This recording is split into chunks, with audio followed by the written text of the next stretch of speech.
বুঝি না পুরোহিত বর্গ, নমস্কার। আচ্ছা, বলুন তো, গাভী যদি মা হয় তাহলে গাভীর গোবর ও মূত্র কি করে খান? এটা কি আপনাদের গ্রন্থ?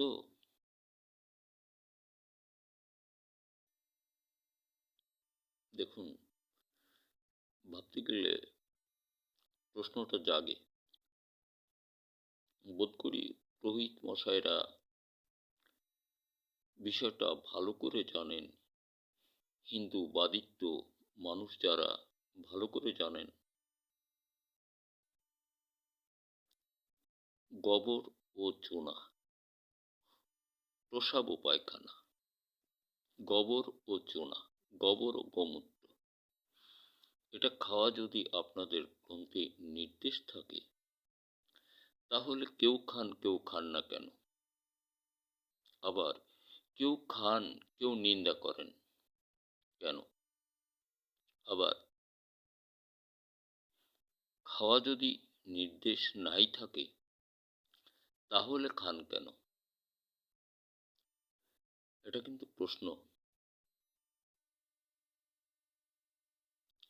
পুরোহিত মশাই সহ ভারতীয় তামাম হিন্দুদের বিশ্বের কোনো দেশে হিন্দু থাকলে তাদের কাছে কথা জিজ্ঞেস করা যেতে পারে, কারণ তাদের ঘরে তো গ্রন্থ আছে। কাকে জিজ্ঞেস করব বলুন? আপনাদিগের কাছে প্রশ্ন, যারা খান এটা দেখেন, শোনেন, ভেবেচিন্তে খান। আর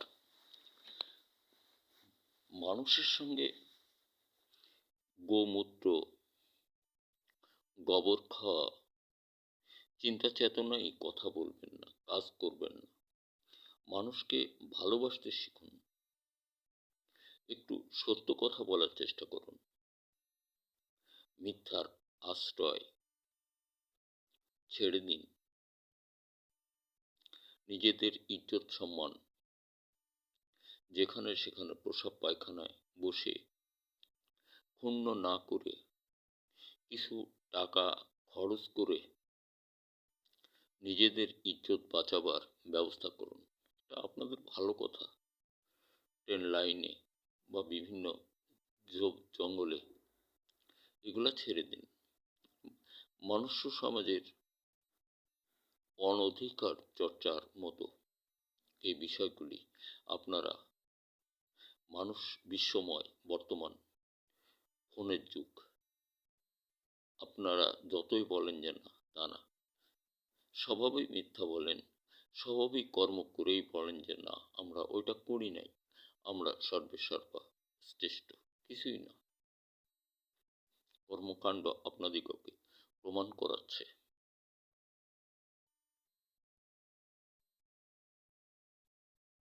আমাদের ধারণায়, সাধারণ মানুষদের ধারণায়, দেখুন, বিশ্বের মানুষ এটা নিয়ে জল্পনা কল্পনা করে, ঢালাচালা করে আপনাদিগের আচরণ। বিশ্বের সমস্ত প্রবাসী ভারতীয় সব ঘাড় ধাক্কা দিয়েও তাড়িয়ে দিচ্ছে। এটাও কি স্মরণ হয় না? এগুলা নিশ্চয়ই বোধ করি আপনাদের ব্যবহারের ভুল আছে। আর আপনাদের এই বড় বড় গল্পের কারণে আপনাদের দেশটা অনেক ভাগে বিভক্ত হয়ে যাবে। কিছুতেই কোনো মূল্যেও ঠেকাতে পারবেন না। বাংলাদেশটাকে নিয়ে না ভেবে নিজের দেশটাকে ভাবুন। বাংলাদেশ তো আর একটা দেশ, এটা পাকিস্তান ছিল। বৃহৎ ক্ষমতাটাকে দ্বিখণ্ডিত করে আপনার স্বাধীন হয়েছিলেন, তখন বাংলাদেশ তেমন স্বাধীন ছিল না। বাংলাদেশ বাংলাদেশকে করেছিলেন আপনাদের হাতের একটা খেলনা। যেভাবে শোষণ করে নিয়েছেন অতীত এতটা কাল, ছেড়ে দিন, ভুলে যান। বোধ করি আপনারা অগ্রগতি বাড়ালে আপনারা ক্ষতিগ্রস্ত হয়ে যাবেন, বাংলাদেশের কিছুই হবে না। কিছু করার ক্ষমতা এখন আপনাদের নেই, ছিল একসময়, তা করেছেন, যে ক্ষমতা ছিল সেটা করেছেন, আর পারবেন না আগামী দিন। নিজেরা ভাবুন, নিজের দেশ সুরক্ষার জন্য প্রস্তুতি নিন, চিন্তা চেতনা রাখুন। আপনাদের দেশে বর্তমান সময় বোধ করি এক শ্রেণীর মানুষ যেটা যা কিছু করছে ভাতের কারণে, অন্যের কারণে আপনাদিগকে পাঞ্জা লড়তে হবে। খুব সামনে সেদিন ব্যবসা বাণিজ্য সহ আপনারা সকল দিক মার খেয়ে যাবেন চরমভাবে। কারণ একজনকে ঠকাইছেন, এটা প্রতিশোধ মানুষের নিতে হবে না, শুধু এরা সরে দাঁড়াবে, তাই যথেষ্ট। ধন্যবাদ, অনেক বললাম, কিছু মনে করবেন না। মানুষ প্রসব করলে কেউ কয় মুতিছে, আর পায়খানা করলে কয় হাগিছে। গরু গোবর, এটা একই কোয়ালিটি, একই জায়গা, একই রাস্তা। মলত্যাগ, গরুতেও মলত্যাগ করলো, এটা বোধ করি আপনার জীবনের জন্য সমস্যা হতে পারে, বলা যায় না। এগুলো তো পয়জনস, এগুলো না খাওয়াই ভালো। তারপর আপনাদের গ্রন্থ দেখে যা করেন।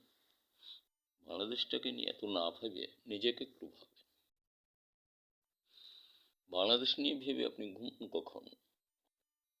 আর বাংলাদেশের যে কয়জনের দরকার নিয়ে গেছেন ওগুলো রেখে দেন, ওইগুলার হাতে আপনি আপনার দেশ কতগুলো ভাগে বিভক্ত হয়ে যাবে। ধন্যবাদ, অনেক বলে ফেললাম, কিছু মনে করবেন না। কারণ আমরা কৃষক মানুষ, বাংলাদেশে বাড়ি, বোঝেনই তো। আর বাংলাদেশ কৃষক বন্ধু, আমরা ফসল উৎপাদনে দূরে সরে দাঁড়াবো না। আমাদের মুখ কোনটা বাড়াবে, আমরা যথাসম্ভব সংযত হয়ে চলার চেষ্টা করব। ধন্যবাদ।